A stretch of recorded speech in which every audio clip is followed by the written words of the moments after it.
وكان صلى الله عليه وسلم يفتتح خطبه كلها بالحمد لله ولم يحفظ عنه في حديث واحد أنه كان يفتتح خطبتي العيدين بالتكبير. Itu sebagian khatib ketika khutbah Id mereka mengawali khutbahnya dengan takbir. Ya. Atau takbir-takbir itu diucapkan di tengah-tengah khutbah. Ibnu Qayyim rahimahullah menyatakan bahwa Nabi SAW mengawali khutbahnya, bahkan semua khutbahnya, dengan memuji-muji Allah, yakni innal hamdalillah atau alhamdulillah nahmaduhu wa nasta'inuhu wa nastaghfiruh dan seterusnya. Tidak ada satupun satu hadis bahwa Nabi SAW mengawali khutbahnya Id, Fitri maupun Adha dengan takbir. Wa innama rawa Ibnu Majah fi sunanihi an Sa'd al-Qurad muadzin Nabi sallallahu alaihi wasallam annahu kana yukthir at-takbir baina ad'af al-khutbah wa yakthuru at-takbir fi khutbah al-Eid. Hadha la yadullu ala annahu kana yaftatihuha bi. وقد اختلف الناس في افتتاح خطبة العيدين والاستسقاء فقيل يفتتحان بتكبير وقيل تفتتح خطبة الاستسقاء بالاستغفار وقيل يفتتحان بالحمد. قال شيخ الإسلام ابن تيمية وهو الصواب. Ya, ada riwayat Ibnu Majah dalam sunannya. Ya, itu kitab Iqamatis Salat bab ma ja'a fil khutbati fil idain. Dalam Sunan Ibnu Majah ada kitab namanya menegakkan salat dan dalil-dalil tentang khutbah ketika hari raya Id Fitri dan Adha. Dari Sa'ad al-Qura, muadzinnya Nabi sallallahu alaihi wasallam, bahwa beliau memperbanyak takbir di tengah-tengah khutbah dan memperbanyak takbir di dua khutbah Idain. Kata Ibnu Qayyim dalam Zadul Ma'ad mengomentari hadis ini tidak menunjukkan bahwa Nabi mengawali khutbah dengan takbir. Kemudian para manusia berbeda pendapat tentang mengawali khutbah Id dan khutbah istisqa, minta hujan. Ada 3 pendapat. Pendapat yang pertama, diawali khutbah Id dan istisqa dengan takbir. Ada lagi pendapat mengawali khutbah Id dan istisqa dengan istighfar. Ada pendapat yang ketiga, diawali dengan memuji Allah, yaitu innal hamdalillah dan seterusnya. Maka Syekhul Islam Ibnu Taimiyah memilih pendapat yang ketiga, bahwa Nabi SAW mengawali dengan memuji-muji Allah. Adapun hadis dalam Sunan Ibnu Majah dikomentari oleh penulis buku ini dan juga Syekh menukil dari gurunya yaitu Syekh Al-Albani. Wal hadits tsabit dhaif. Ini hadis dalam Sunan Ibnu Majah yang di situ dijelaskan bahwa Nabi sallallahu alaihi wasallam mengawali takbir khutbahnya dengan takbir, itu dhaif, lemah. Wa fi isnadi rajulun dhaif wa huwa Abdurrahman ibn Sa'ad ibn Ammar ibn Sa'ad al-Mu'adzin, yaitu rawi yang bernama Abdurrahman bin Sa'ad bin Ammar bin Sa'ad al-Mu'adzin. Wa akhar majhul. Ada satu lagi rawi yang majhul. Majhul itu enggak dikenal. Wa huwa Sa'ad bin Ammar. Sa'ad bin Ammar. Fala yajuzu al-ihtijaj bihi ala sunniyat takbir fi athna' al-khutbah.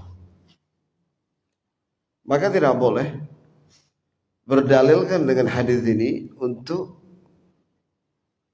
menyatakan sunnahnya takbir di tengah-tengah khutbah.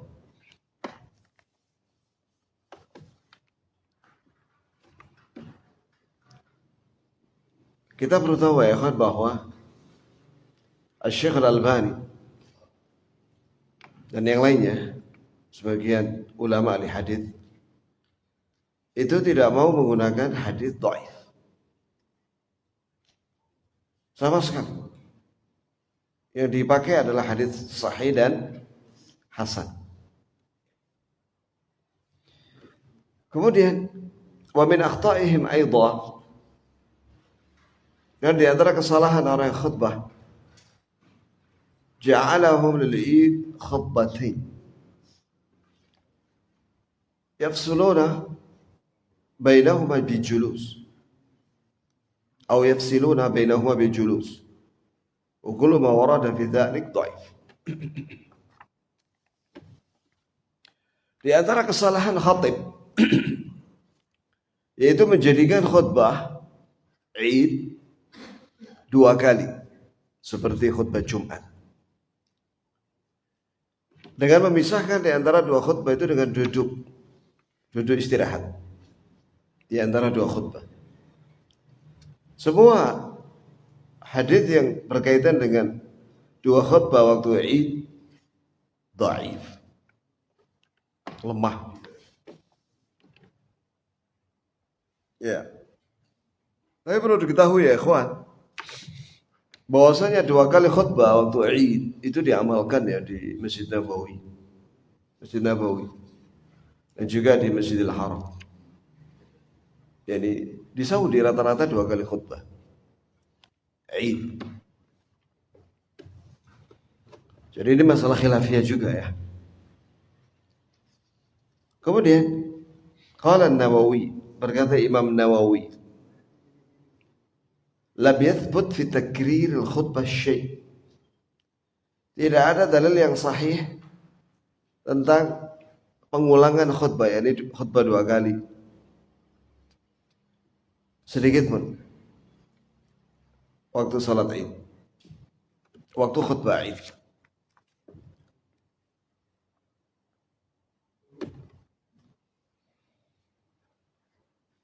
Diterangkan dalam Fiqh Sunnah dan Tamamul Minnah. Fiqh Sunnah karya Said Sabiq rahimahullah. Kemudian ditaklik, dikasih catatan kaki oleh Syekh Al-Albani dalam kitabnya Tamamul Minnah fi ta'liqi ala Fiqh Sunnah. Kemudian dinukil di sini oleh muridnya Syekh Al-Albani perkataan Imam Nawawi.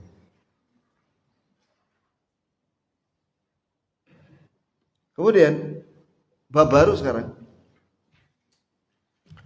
akhta'ul musallin, kata penulis hafizahullah, fil jam'i baina as-salatain fil hadari. Itu kesalahan orang yang sholat itu mengumpulkan dua sholat, menjamak dua sholat, padahal dia tidak dalam keadaan safar, yakni dia di kotanya. Al-qa'idatul 'amma 'inda ahli sunnah wal jamaah an tusalli kullu salatin fi waqtiha al-makhsus al-mansus 'alaih fil ahadits an-nabawiyyah duna taqdim wala ta'khir illa lisabab min al-asbab al-madhkura fi kutub al-fiqh.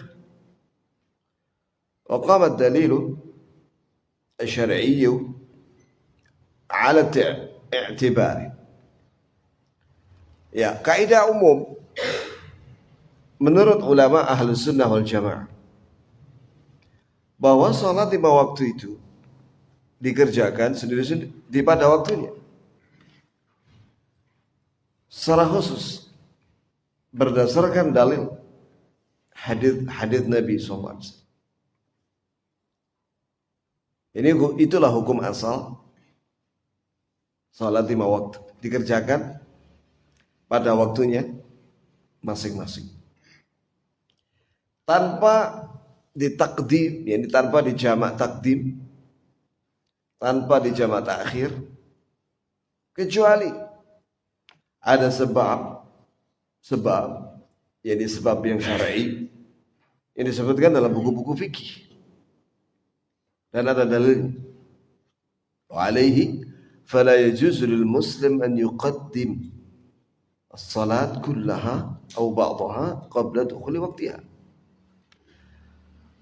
Lianna dhalika min ta'addi hududillah wal istihza'u bi ayatihi.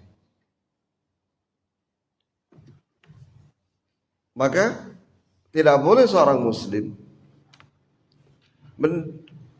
melakukan sholat sebelum masuk waktunya, baik semuanya maupun sebagian, kecuali kalau sudah masuk waktunya, sebab itu termasuk melanggar aturan Allah dan menghina ayat-ayatnya.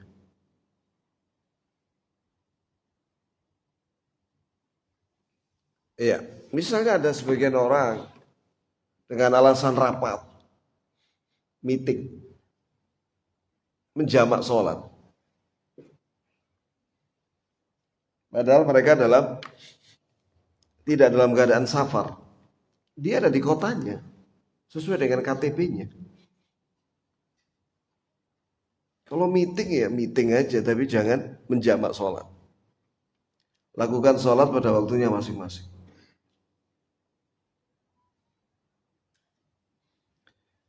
Bagaimana kalau ada orang misalnya mau dioperasi, katanya operasinya lama, apakah disyariatkan jamak? Jawabannya tidak. Kan dia nanti kalau sadar kan bisa sholat qadha yang dia tinggalkan karena dioperasi. Nasallallahu alaihi wasallam.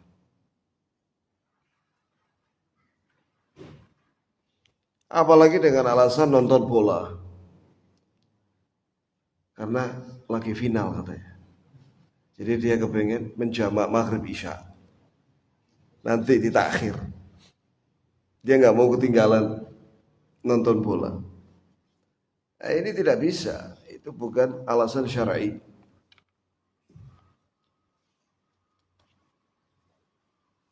Atau karena acara pengantenan. Karena dengan alasan banyak tamu, sehingga dia nanti jamak takhir duhur asarnya di waktu asar. Nggak ada dalilnya, nggak boleh seperti itu. Usahakan acara pengantenan itu tidak mengganggu waktu sholat. Jam berapa? Ya jam itu pagi, jam 7 pagi. Sekalian sarapan, ya kan? Selesai jam 11. Udah. Waktunya zuhur selesai sudah. Sholat. Pulang pengantinnya. Kadang-kadang berlebihan juga. Mungkin karena tamunya ribuan, 5.000 orang. Ya Allah, gimana itu caranya? Salaman dengan 5.000 orang. Dari mulai pagi sampai sore. Sampai pengantinnya itu pingsan. Capek. Akhirnya diwakili sama orang tuanya masing-masing. Jangan berlebihan lah, secukupnya aja. Ya. Apalagi sampai mengganggu waktu sholat. Waktunya sholat zuhur, masih menerima tamu. Sampai lewat waktunya. Tidak sholat jamaah.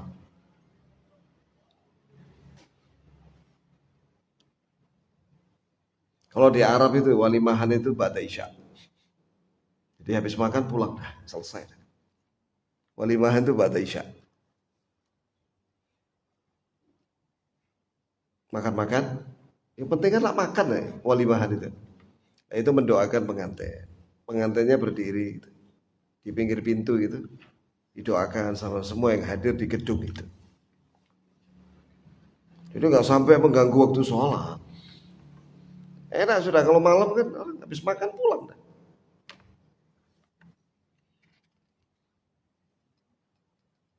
Langsung dihidangkan makanan satu piring gede, rame-rame. Ya kalau nggak biasa ya sudah masing-masing satu piring. Insya Allah kenyang mereka. Memangnya mau makan berapa kali sih? Yang penting tidak mengganggu jadwal sholat berjamaah.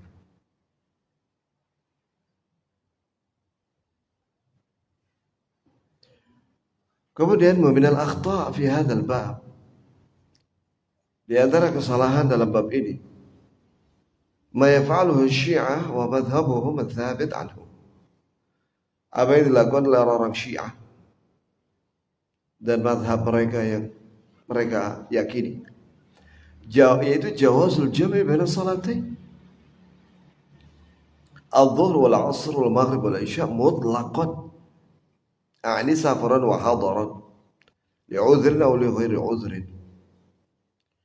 جمع تقديم وجمع تأخير وتبعهم في مذهبهم هذا شيعتهم في كل عصر ومصر ولذا تراهم يجمعون غالبا بين الظهر والعصر وبين المغرب والعشاء في سفرهم وحضرهم لعذر أو لغير عذر. Ya, yaitu orang-orang Syiah, orang-orang Rafidhah. Mereka itu membolehkan menjamak dua sholat, yaitu zuhur dan asar, maghrib isya secara mutlak, baik dalam keadaan safar atau tidak, baik punya uzur atau tidak.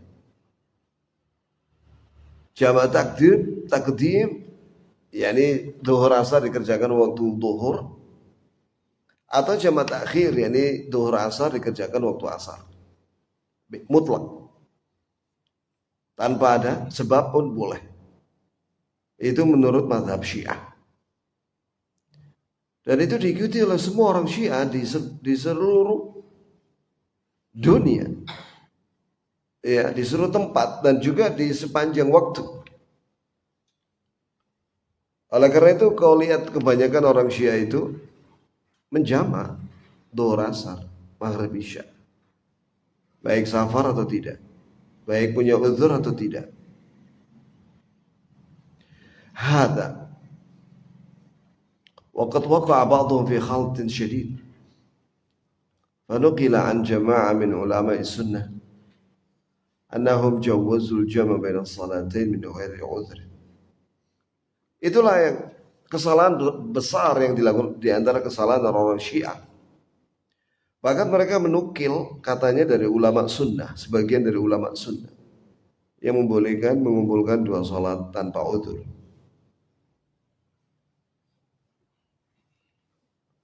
Antum bisa lihat ada catatan kaki di situ siapa saja yang mereka nukil dari ulama Sunni.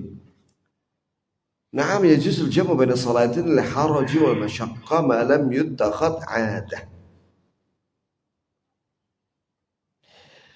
Iya, memang dibolehkan mengumpulkan dua salat karena ada kesulitan dan kondisi yang berat. Selama itu tidak dijadikan sebagai kebiasaan. Ala rajih indal muhaqqiqin min al-ulama. Inilah pendapat yang paling kuat dari para ulama ahli tahqiq.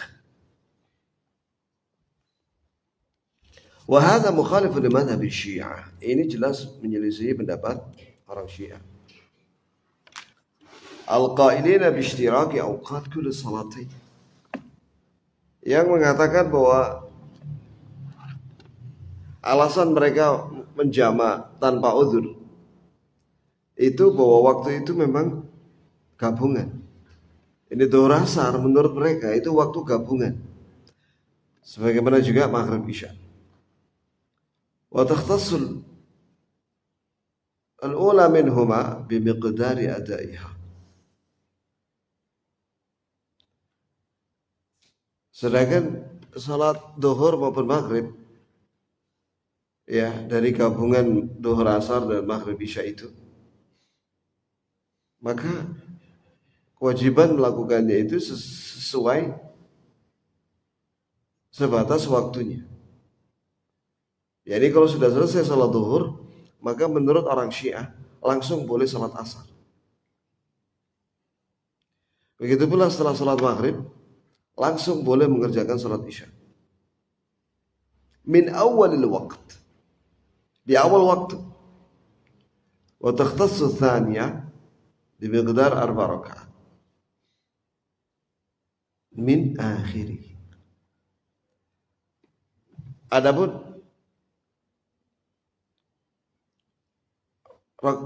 salat asar yang dikerjakan waktu zuhur itu waktunya hanya 4 rakaat saja. Ini mereka nggak pakai dalil orang Syiah ini, kecuali mungkin dalil dari orang kata mereka dari Ahlul Bait yang kebanyakan adalah palsu.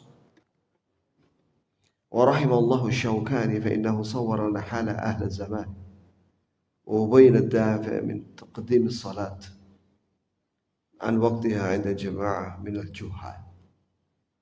Semoga Allah merahmati Imam Syaukani.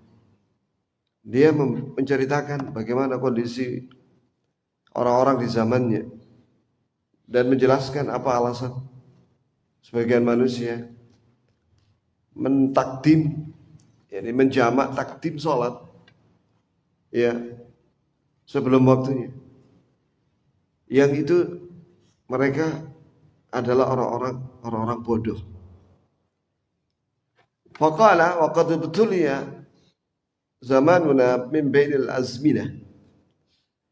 Ya, kita ini kena musibah di zaman kita. Wa diyaruna min baini diyari ahli al-ard. Khususnya di wilayah kita. Bi qaumin jahalu syar'. Dengan kaum yang tidak mengerti syariat. Wa syaraku fi ba'dhi furu'il fiqh. Wa wasa'u dairatul awqat. Ya, itu di sebagian masalah cabang fikih, dan mereka meluaskan waktu. Wasawwaqu lil 'amma an yusallu fi ghairi awqatis salat. Mereka membolehkan kepada orang awam untuk salat di luar waktunya. Wa dhannu anna fi'la as-salat fi ghairi awqatiha syu'batun min syu'abi at-tashayyu'. Dan mereka menyangka bahwa melaksanakan sholat di luar waktunya merupakan cabang daripada cabangnya Syiah. Wa khasla min khisalil mahabbah li ahlul bait. Kata mereka itu sebagai bagian daripada mencintai ahlul bait. Adallu wa adallu. Maka mereka sesat dan menyesatkan orang lain. Ahlul bait rahimahumullah bara' min hadhil maqalah. Ahlul bait yang sunni jelas rahimahullah berlepas diri dari perkataan bodoh seperti ini. Masuluna min qalbi syai'in. Mereka terjaga, terlindungi dari perkataan tanpa dalil. Coba perhatikan ya ikhwan, apa yang terjadi di zaman Imam Syaukani. Di zaman kita orang ya pelakunya ya mengaku ahlul bait.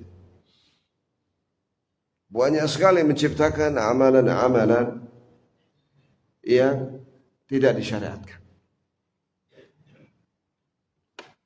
Ini musibah. Bahkan mereka ada yang terang-terang bahwa Habib Fulani bisa memadamkan neraka jahanam. Habib Fulani mengatakan bahwa Abu Lahab setiap tanggal 12 Rabiul Awal di neraka Jahannam mendapatkan makanan. Karena gembira dengan kelahiran Rasulullah SAW. Itu perkataan-perkataan ngawur, nggak pakai dalil. Ya, dari hawa nafsu mereka. Dan banyak lagi, banyak. Kesesatan-kesesatan yang diucapkan oleh yang mengaku dirinya Ahlul Bait. Dan sekarang ini rata-rata Ahlul Bait yang mengaku dirinya habaib itu banyak yang masuk Syiah.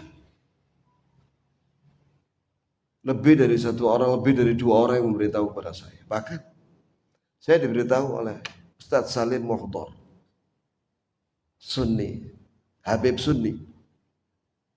Iya, banyak saudara-saudaranya dari bin Muhdar dan yang lainnya dari habaib yang masuk Syiah.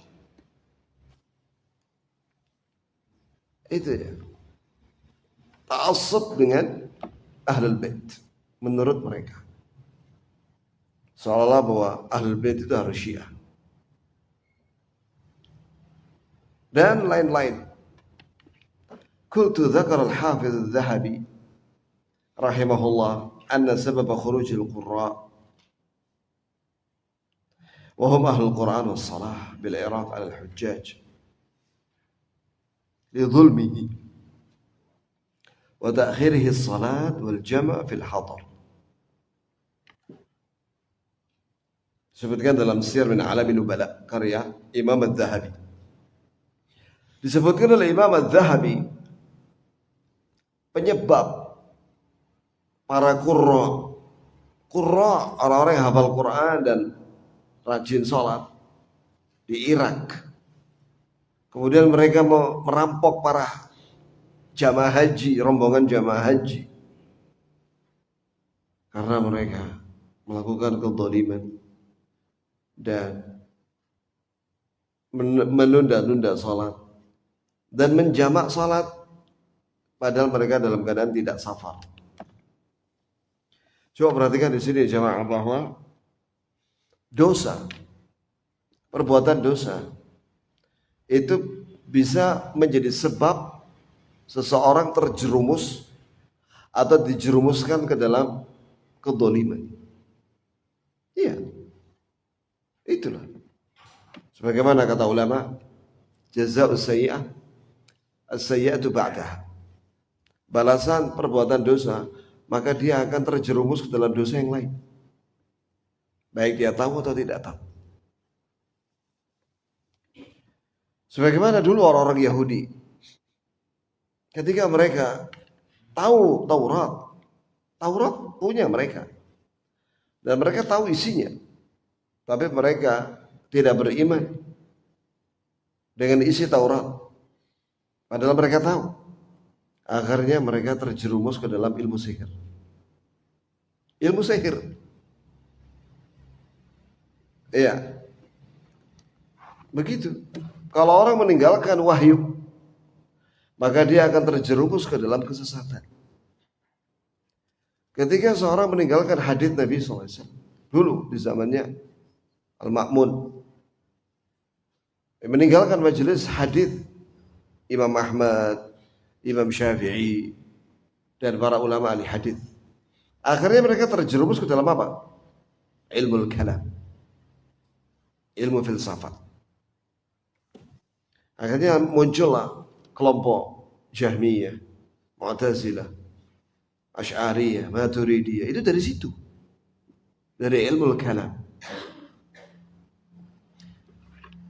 Maka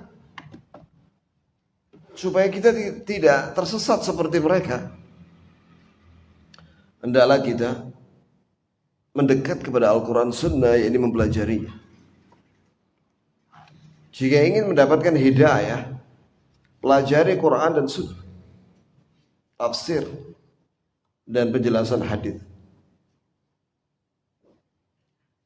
Itu, dan amalkan. Seorang itu bisa sesat setelah dia mendapat hidayah karena dia menjauh dari Quran dan Sunnah. Bahkan dia bisa murtad, wala'iyadu billah. Contoh seperti Abdullah Al-Qasimi. Abdullah Al-Qasim sampai pernah digelari oleh ulama Al-Haram, ulama Mekah, Syekhul Islam Abadi. Dia ngarang buku kurang lebih 1000 halaman, membela tauhid dan membantah syirik. Ketika dia di Qasim di Saudi, kemudian dia pindah ke Mesir. Nah, di Mesir dia berteman dengan orang-orang komunis, ateis. Akhirnya dia sebelum meninggal dia ngarang buku Hadhiyal Aghlal. Agama-agama ini adalah beban manusia. Murtad dia. Kata ulama murtad. Ternyata istrinya itu yang dia nikahi di Mesir itu sekuler. Perpandangan sekuler dan kekiri-kirian gitu. Begitu pula teman-temannya akhirnya menyimpang. Wal-zahir, kita selesaikan sedikit ini ya. Al-zahir anna jam'ahu dunan udhrin. Nampak di sini kata Imam, yani apa yang dikatakan oleh Imam Adz-Dzahabi. Mereka ini orang-orang yang menyimpang ini awalnya menjamak salat tanpa udzur, tanpa sebab. Wa illa fa huwa masyru' indal jumhur. Memang jamak itu masyru' menurut jumhur ulama jika ada sebab. Fa aina madhhabu ahlul bait min al-qawl as-sabiq? Mana pendapatnya ahlul bait yang membolehkan itu? Ya, dari ahlul bait yang terdahulu yang tidak pernah memfatwakan demikian. Jelas haqqan innahum minhu bara'. Ahlul bait yang dahulu yang sunni berlepas diri dari perkataan ahlul bait belakangan. Qala Syaukani aidan ini terakhir. Walaqad sarat al-jama'at al-an tuqam fi jawami' Sana'a lil 'asr ba'da al-faragh min salat adh-dhuhr. Kata Imam Syaukani bahwa ternyata banyak sekarang ditegakkan salat-salat jamak ya di Sana'a, ibu kota Yaman ya. Salat asar setelah salat zuhur pada waktu zuhur. Wal isya fi waktu maghrib. Ada lagi salat isya waktu maghrib. Wa sara ghalibul awam la yusalli adh-dhuhr wal 'asr illa 'inda sirar asy-syams.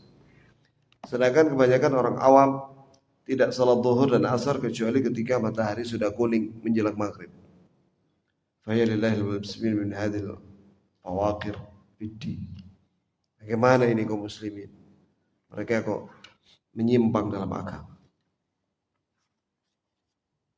Ya. Jadi orang-orang Syiah itu tandanya mereka sholatnya cuma 3 kali. Waktu zuhur jamak salat zuhur asar, kemudian maghrib di jamak maghrib isya, kemudian subuh. Kalau antum mendapati orang demikian, itu Syiah. Hati-hati.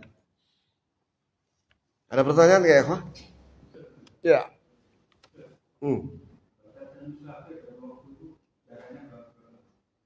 Ya? Seorang dikatakan musafir apabila dia keluar kota. Betul-betul dia keluar dari kotanya. Wilayah kota madya dan kabupaten. Ada lagi yang berpandangan caranya minimal perjalanan onta 1 hari 1 malam.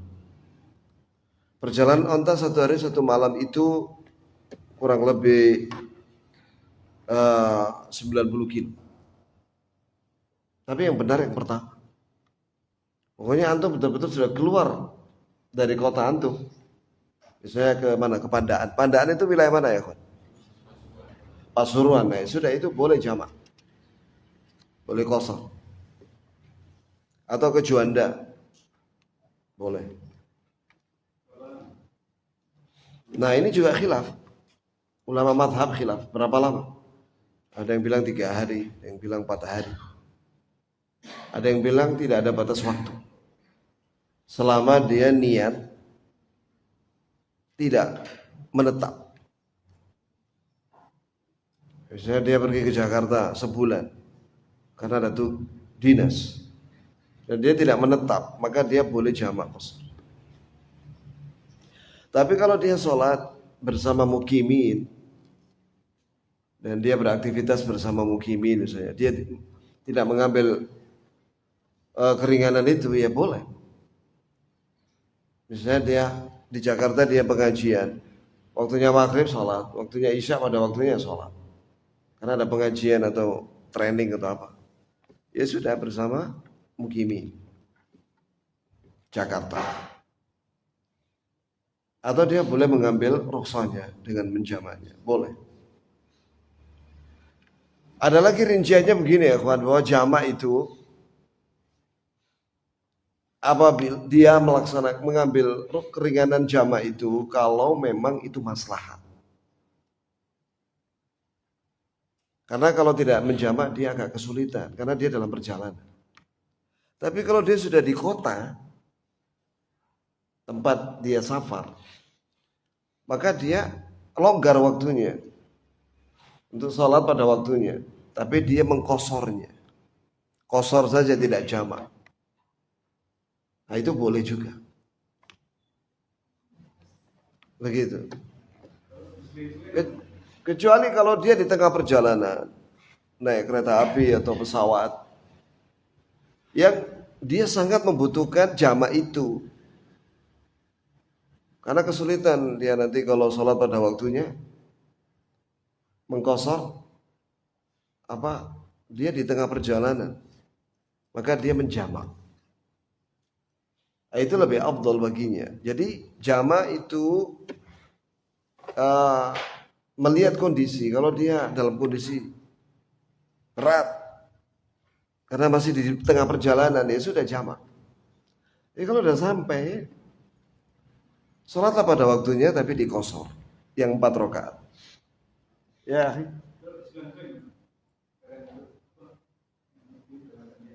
Lah itu melihat kondisinya. Selang-seling sih. Jadi kadang jamak, kadang enggak. Boleh. Apa yang mudah baginya. Ada lagi ya? Insya Allah pertemuan terakhir yaitu Rabu menjelang apa? Menjelang Ramadan kita akan 2 kali lah gitu ya. 2 kali lah. Kita akan bacakan tentang fikih Ramadan. Fikih yang berkaitan dengan Ramadan. Insya Allah barangkali nanti kita akan ambilkan dari buku Al-Mawsu' Al-Fiqhiyah. Masalah fikih juga yang berkaitan dengan Ramadan. Insya Allah. Ada lagi?